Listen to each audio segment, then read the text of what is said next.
and gentlemen, coming to the stage right now, our final speaker of the night, the mastermind behind it all, the dawn of the Greenpoint History Night, the man behind the bar, the lady of Greenpoint herself.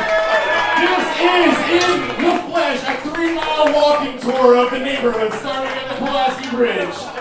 We welcome to the stage Rick Paulus. Give us one moment. People are still here. It's time to go home. Oh my god. I mean, thanks for coming out. This has been super fun. Super fun. And so I'm going to do a quick story or two about 142 Franklin Street. Now, does anybody here, raise your hand, you know what 142 Franklin Street is? We got one. We got nobody else. Alright, great. 142, maybe, I don't know. 142 Franklin Street is known, previously as the Pencil Factory. That is what it looked like just a few nights ago. This is what it looked like a day after that. And this is another picture of it, and this is what it looked like back in the day. So we're going to talk historical stuff about that building, not necessarily itself, but just the building. So, to begin, it was purchased back in 1895 for $1,000, which you would think is what? What would you think is $1,000? $1 million. We got $8,100. No, there's only $38,000 for that. Which, if you compare it to the rent for what the Pencil Factory bar is going to go for, that's $26,000 a month. I won, so that's for Greenpoint. But going through it, it used to always be a bar. So I went back to 1900, and this was somebody who was auctioning off bar fixtures, saloon fixtures for that specific space. So before that, it was clearly a bar. If you go to 1916, someone was arrested for a saloon row, which I love, charged with disorderly conduct. If you go to 1917, somebody was held, there were saloon patrons that were held up there.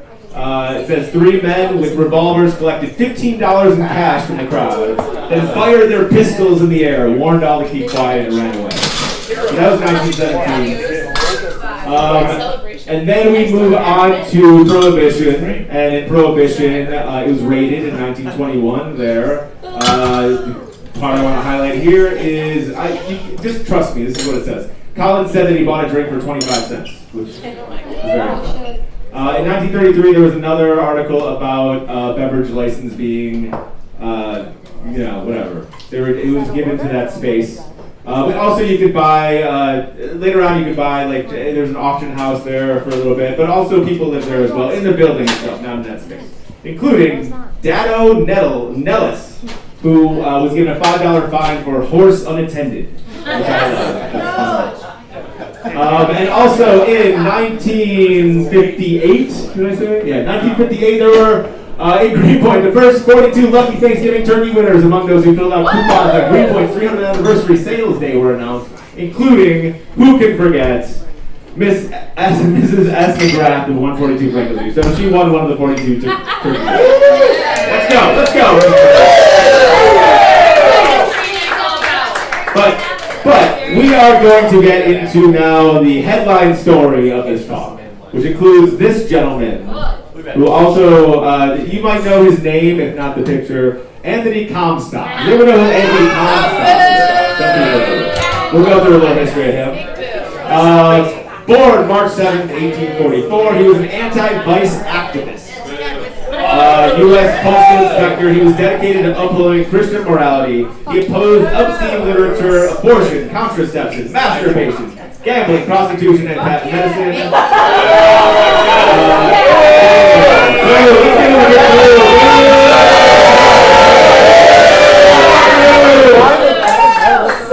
In 1874, he influenced the Congress to pass the Comstock laws, which made it illegal for the delivery of U.S. mail and other modes of transportation, obscene, lewd, and lascivious material, which is what we're going to get into.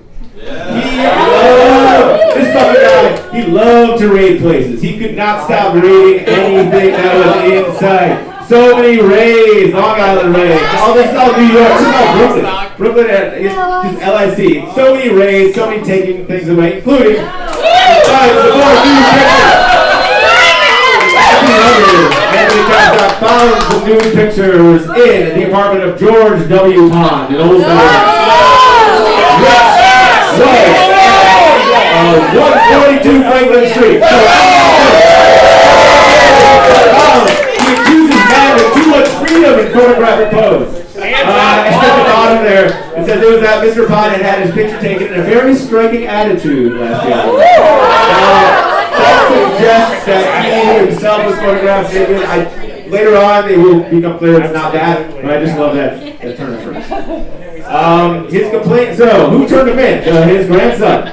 So, his grandson was arrested on charge of having improper photographs in possession. We will get to all of the weird morality stuff that's going to come from this. Trust me, it's okay. But this is what the grandson says. Just keep in your image, I want you to think about how old the grandson should be. Okay? Just keep that in mind. My grandfather had some pictures which he showed my father, Mr. Lentz and Mr. Gibbs. Keep Mr. Gibbs in mind.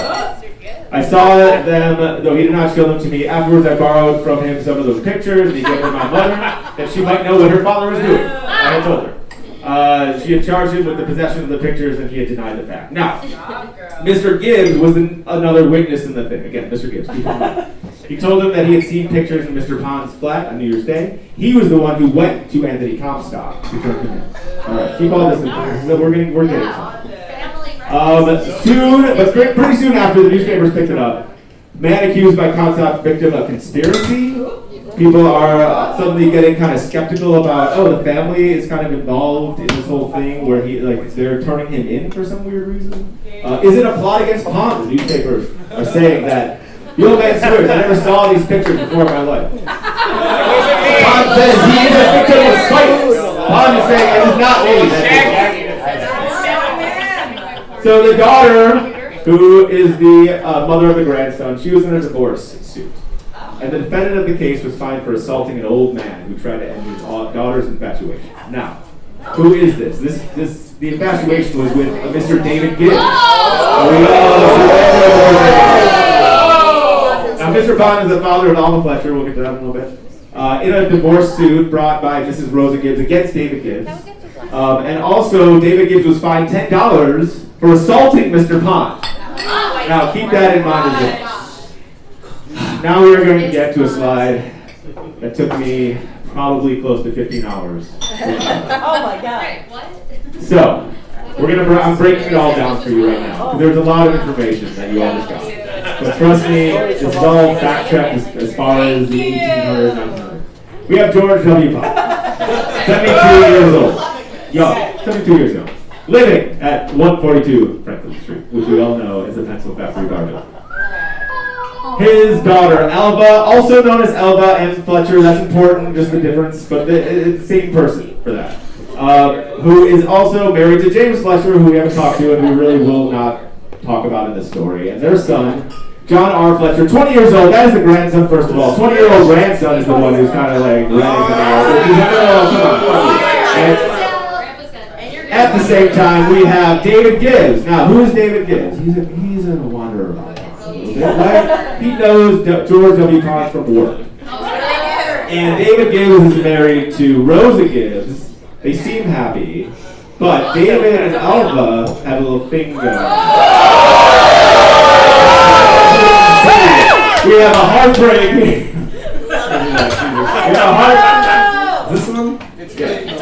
Anyway, heartbreak there. Thing there, and then question mark. I don't know James Fletcher's deal. I can't really speak to it. Anyway. So, because of that, George W. Pond and David Gibbs got into fisticuffs. That was the $10 fine. That was an issue. And then after all this is when you have the pornographic material going to Homestead, who is arresting him. So this is the conspiracy that is being discussed back here. So yeah, the plan. This is the defense of Pond. The plan of the defense, which is outlined, blah blah blah. Basically, his home was salted with the pictures, That is kind of, just leaving it behind if somebody is coming by and like leaving the photos behind. He said, I never had any pictures of any immoral character in my house in my life. This is malicious prosecution. And I do love this. I believe that picture is a copy of one I've seen in the saloon on Smith Street. You'll find worse pictures than that in several saloons about New York. He was very adamant that this isn't the big deal. Like, everyone's fucking looking at this. And then Gibbs, meanwhile, swore that he believed that the pictures of the new one were taken in his apartment, that the draperies in the pictures were similar to those. You can do carpet match the drape, so like, fill that in on your own. And so then we have November 27th, we have the resolution of the case. Much ado about pictures of the headline. Cross-examined, don't worry about reading, I'll read it for you, the important parts. The witness declared he wasn't sure about the date. This is the grandson. He wasn't sure about the date. It could have been early, or it could have been part of May, it could have been June. Pond was like, yeah, I usually leave work at 6 and I don't lock my house. I get back at 6 and 10, so I don't know, like people easily could have got in there. No problem. The judges went into deliberation session. The court finds you not guilty was the thing that they said. Something of note here. At the end, it says, Judge Keedy added that he dissented from the judgment, believed the defendant's guilt sufficiently proved. So it was basically a 2-1 decision, which again, he's not guilty. But then, he's not guilty. And then Mrs. Pond wants to divorce her. This is within the next week. So she's out of there. She sues for divorce. So who's to say? We are in 1901. Oh yeah, all right. So let's get back to Elva for a second. We're gonna follow her for the next, just a little bit, but in the next year, she's trying to recover $10,000 in damages from the railroad company, and she's basically saying that the car stopped for her to get off, but the conductor rang the bell twice for the motorman to proceed before she can get off the car. The car started and she was thrown off. She received injuries to her right knee and back, and she wanted $10,000 from the railroad company. And the railroad company was like, hold on a second, let's ask around for a little bit. Child says plaintiff was shamming injury. So she was living with the child at the time, and they brought her in and was like, hey, what's the deal with this Elva Fletcher? And the child was like, whenever I saw anyone coming in, I would tell her, and she would jump into bed and make her face white with powder on her back. And then, this you might not be able to read, but there's another testimony by one David Gibbs. Do we remember David Gibbs? Mr. Gibbs said to her, what you wanted, and this quote is basically the only reason I'm doing this. He said, what you want to do now is get into bed and stay there a week, and get all the money you can from the railroad. That's Mr. David Gibbs for you right there. Stand all of you. But David Gibbs, I want to highlight that again. And to bring it back, that's the connection again. That's the love couple that's still hanging out and kind of standing around the next year. And the jury ended up giving her $225. So that's not bad. Yeah, that's better than nothing. I mean, yeah, sure. But it's still. So now we will come to the conclusion of the story. 1905, this says George M. Pond. I'm pretty sure that was just a mistake by the newspaper because it was the same address and everything. He tried to drive a buggy across 3rd Avenue, and his injuries were slight, but he got struck. But he's not in good shape, I think, at this point. 1905, he is a victim of a trolley accident very quickly after that. He was buried in Mount Olivet Cemetery at 77 years old, and he was struck by a trolley car, his skull was fractured. His employer found him and had him removed to a private room, and when he became insane, he died the next day. Not good. But, he was having some trouble. To also close the loop on Elva Fletcher, she died in 1929, a little bit after that. But the point that I'm getting to about the two of them kind of, dying in their own paths and kind of the ending of their story is that you look at the Mount Olivet Cemetery, the two of them are still buried together, side by side. And if you are curious about what the W is, does anyone care? Like, what is the W? Go to W Pod. Does anyone care? Any guesses? Do we have any guesses of what W means? Water, wow, whiskey. It means Wellington. Bunch of losers. And that's it. That's honestly the end of the story. So there we go. Thank you all for coming out. Thank you, Matt. On the 1 and 2. Give Matt a huge round of applause. Thank you. Danny, Zora. Thank you, Matt. Thank you, Susan.